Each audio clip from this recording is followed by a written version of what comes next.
Hello, in front of me I've got Samsung smartphone. In this video I'll show you how to set fingerprint unlock. To set fingerprint unlock for your phone, go to settings and next go to security and privacy. Enter lock screen, fingerprints, and now select secure screen lock first, pin, fingerprints, password or pattern.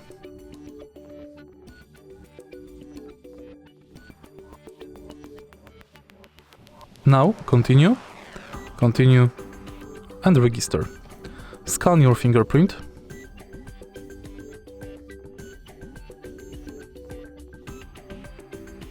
Tap done, and now you can use fingerprint to unlock the phone. If you find the video helpful, please leave like, comment and subscribe.